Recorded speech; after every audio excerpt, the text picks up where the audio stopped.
ট্রাম্পের আবার তো টুইট একটা বোমা মেরেছে ট্রাম্প, একটা না পরপর দুটো। ট্রাম্পের উদ্দেশ্য কিন্তু পরিষ্কার বোঝা যাচ্ছে। প্রথম টুইটটায় ট্রাম্প যে রিয়াকশনটা দিয়েছে, ঢাকা বিশ্ববিদ্যালয়ে মার্কিন পতাকা নিচে রেখে তার উপরে দাঁড়িয়ে রয়েছেন কেউ একজন। ট্রাম্প সেটাকে ছবিটা টুইটে ট্যাগ করে দিয়ে উনি লিখেছেন, share this post to everyone. In Bangladesh Dhaka University, this is how the current dictatorship disrespecting American flag. Dhaka ইউনিভার্সিটিতে স্বৈরাচারেরা কি করে ট্রাম্পের আমেরিকান পতাকা করছে, disrespect করছে। Few months ago, they were begging to America for loans, but disrespecting American flag after Trump's win. কিছুদিন আগে এই আমেরিকার কাছে লোন চাইছিল, এখন ট্রাম্প জেতার পর তারা পতাকার অবমাননা করছে। তারপরে তিনি যে পোস্টটা করেন সেটা 2 ঘন্টা বাদে, সেটা হচ্ছে তার অফিস থেকে যেটা করা হয়, সেটা হচ্ছে big news from Bangladesh, Islamic fundamentalist openly threatening Hindus, ban the ISKCON temple, otherwise we will enter the temple, drag and kill Hindus.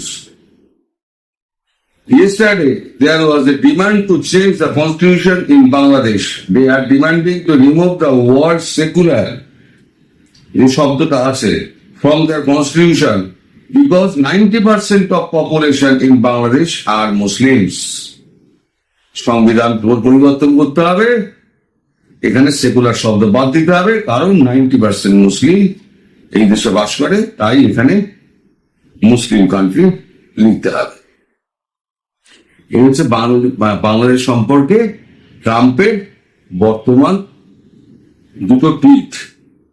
Trump কিন্তু একের পর এক টুইট করে বাংলাদেশ সম্পর্কে ট্রাম্পের মনোভাব কিন্তু পরিষ্কার বুঝিয়ে নিচ্ছে। কি করতে পারেন ট্রাম্প সেটা আমি পরে আসছি, কারণ ট্রাম্পের যা চালচলন দেখছি খুব একটা সুবিধাজনক লাগছে না। ডক্টর ইউনূসের ওপর প্রতিশোধ নিতে গিয়ে দেশটার কি হাল হবে আমি ভগবান জানি। এর মধ্যে চট্টগ্রামে পাকিস্তানি জাহাজ উদ্বিগ্ন ভারত। ভারত তো উদ্বিগ্ন হবেই, পাকিস্তানি জাহাজ এসছে, সেই জাহাজ পরীক্ষা করা হয়নি। আজকে আবার খবর পেলাম 2 জন আধিকারিক নাকি জাহাজটা পরীক্ষা করতে চেয়েছিলেন, তাদের 2 জনকে বসিয়ে দেওয়া হয়েছে। তারা তাদের কর্তব্য করতে চেয়েছিলেন, জাহাজে কি এসছে কন্টেনারে তারা পরীক্ষা করতে গেছিলেন, সেটা পরীক্ষা করতে দেওয়া হয়নি। এদিকে গতকালকে আমাদের কলকাতা আর বাংলা তারা একটা বিস্ফোরক নিউজ করেছে। সেখানে তারা বলছে অস্ত্র ভান্ডার তৈরি করছে বাংলাদেশ, শেষ 2 মাসে 40,000 কোটি টাকার অস্ত্র।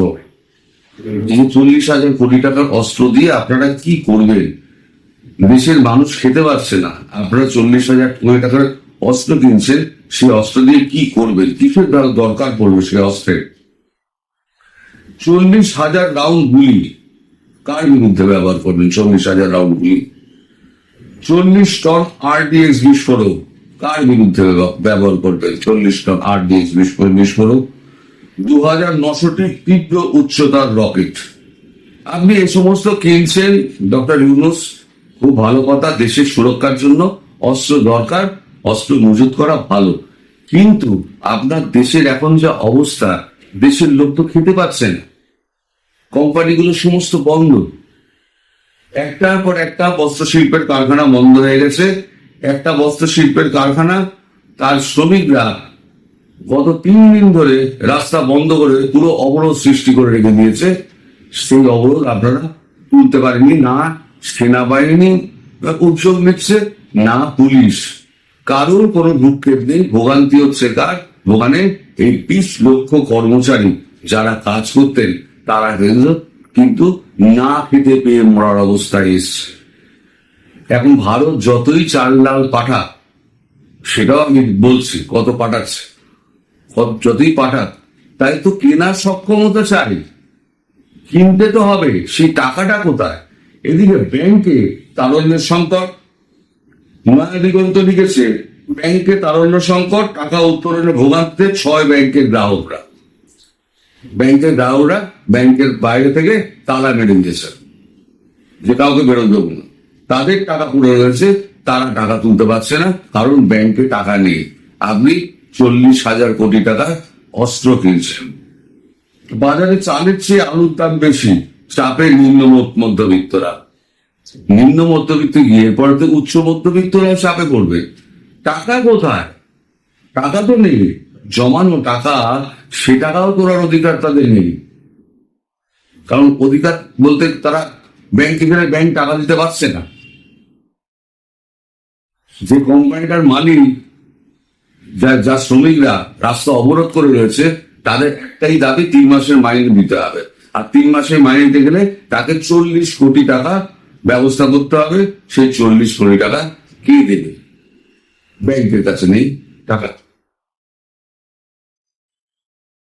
এটা গেলে এদিকে ইসকন ব্যাংক নিয়ে, যেটা সেকেন্ড টুইটটা যেটা করেছেন, ইসকন ব্যাংক নিয়ে, মানে ইসকনকে নিষিদ্ধ করা নিয়ে যে দাবিটা উঠেছে, সেই দাবির পরিপ্রেক্ষিতে আজকে তুলসী গ্যাবার্ড গতকালকে একটা ভিডিও ছেড়েছে। তিনি তো ছোটবেলা থেকে ইসকনের তিনি ভক্ত, তিনি একটা ভিডিও ছেড়েছেন, সেই ভিডিওটা দেখুন। এরপরে মোদি তার একটা ইসকনেরই কীর্তন দেখুন। আমি ছোট ছোট করে ভিডিও দুটো লাগাচ্ছি, লাগানোর পর আপনার সঙ্গে আবার ফিরে আসছি, বলবো যে কেন এগুলো লাগানোর অর্থটা কি এবং বাংলাদেশের সঙ্গে আমেরিকা কি করতে পারে। দেখুন। Srila Bhaktivedanta Swami Prabhupada ki jai. Srila Bhaktivedanta Swami Prabhupada ki jai. Now please join me now as we chant the names of Krishna together. Hare Krishna, Hare Krishna, Hare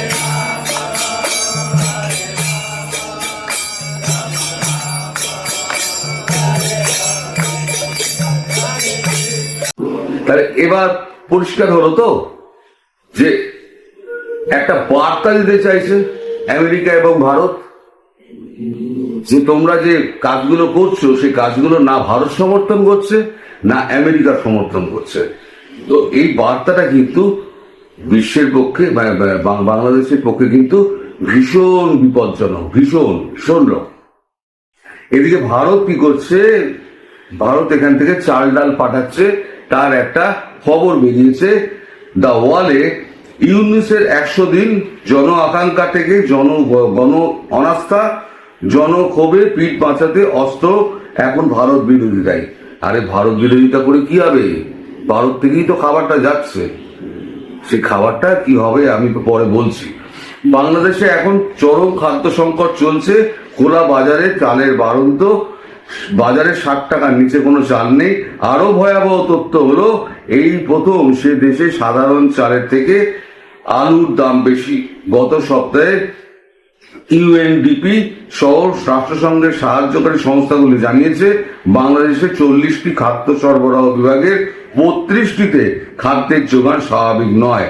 16 lakh লোককে সরকার খাবার না জোটালে তাদের বেঁচে থাকা কঠিন হয়ে পড়বে। তো বহু মানুষের দুবেলা খাবার জুটছে না। শুক্রবার মোহাম্মদ ইউনূসের সরকারের 100তম দিনে বাংলাদেশে আলুর দাম চড়ে 75 টাকা কেজি হয়েছে। অতীতে কখনো চালের দামের থেকে আলুর দাম বেশি ছিল না। অন্যদিকে বাজার থেকে পেঁয়াজ পায় উধাও হওয়ার জোগাড়। এই পরিস্থিতিতে অতীতের মতো এবারও সহায়তার হাত বাড়িয়ে দিয়েছে ভারত। গত সপ্তাহে এপার থেকে 1,90,000 টন চাল গিয়েছে ওপারে। ভারত থেকে আলু ও পেঁয়াজ ভর্তি শতাধিক ট্রাক বাংলাদেশ সীমান্তে অপেক্ষা করছে। এই সপ্তাহে সেগুলি বাংলাদেশের যাবতীয় সামগ্রী পৌঁছে দেবে। যদিও এবারও আলু পেঁয়াজের দাম ঊর্ধ্বগামী, তার মধ্যে আগামী রমজান মাসে পর্যাপ্ত খাদ্য সামগ্রী সরবরাহে বাংলাদেশকে কথা দিয়েছে ভারত সরকার। এ তো গেল, ঠিক আছে, কথা তো দিল, কিন্তু কথা দেওয়ার পর এখন 20 জানুয়ারি ট্রাম্প যখন অফিসে বসবেন, তা এখনই যদি অফিসে বসেননি, এই সমস্ত উনি বোমা মারছেন এবং তুলসী গ্যাবার্ডকে উনি মানে এখানে লাগিয়ে দিয়েছেন বাংলাদেশের পেছনে। উদ্দেশ্যটা খুব পরিষ্কার। আমার যতদূর মনে হচ্ছে যে বাংলাদেশকে উনি FATF এ ফেলবেন, কারণ উনি প্রমাণ করে দিতে চাইছেন এই সমস্তগুলো দিয়ে বিশ্বের কাছে।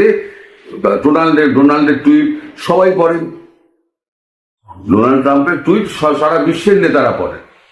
তাই সারা বিশ্বের কাছে উনি একটা ছবি দিয়ে দিচ্ছেন বাংলাদেশের কাছে, বাংলাদেশের এই হচ্ছে পরিস্থিতি।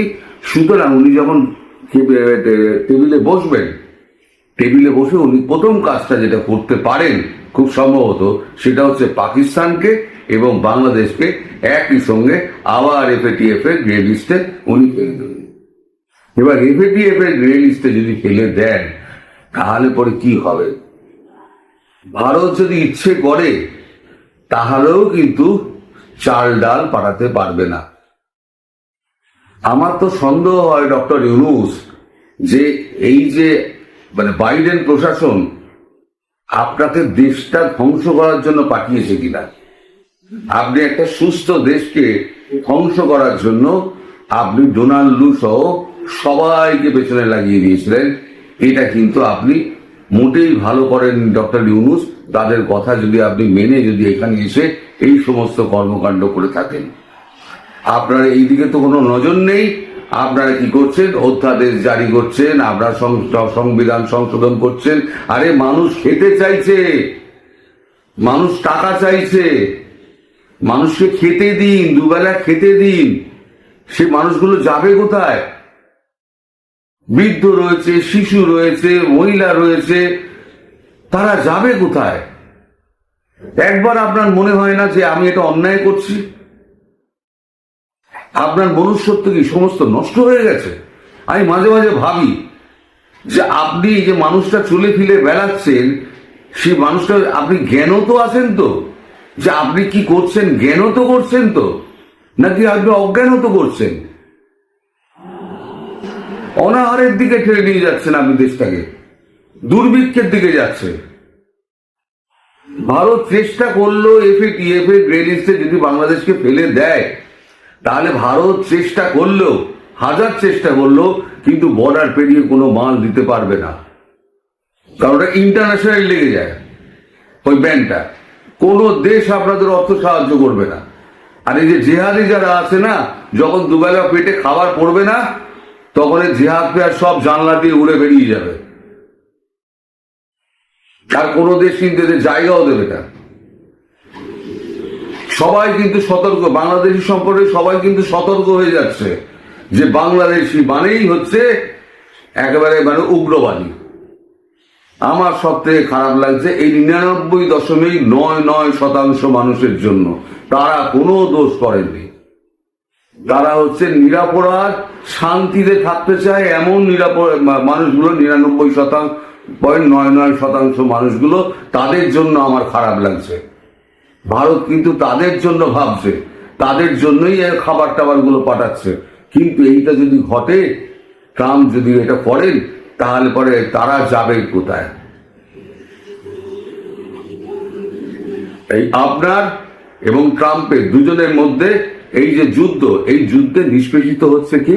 নিষ্পেষিত হচ্ছে সাধারণ মানুষ। তাদের দুর্ভাগ্য কিন্তু খুব শিগগিরই এগিয়ে আসছে, দুর্ভাগ্যের দিন কিন্তু খুব শিগগিরই এগিয়ে আসছে। দেশে আইন শৃঙ্খলা প্রতিষ্ঠা করুন, এখনো সময় আছে। আইন শৃঙ্খলা প্রতিষ্ঠা করুন, কারখানাগুলোকে খোলার চেষ্টা করুন। আপনারা বিভিন্ন রাষ্ট্রের কাছে সাহায্য চান, তারা এগিয়ে এসে যদি সাহায্য করে, তাহলে পরে নতুন করে কোম্পানিগুলোকে খুলুন, দাঁড় করান, ব্যাংকে পয়সা ঢালুন।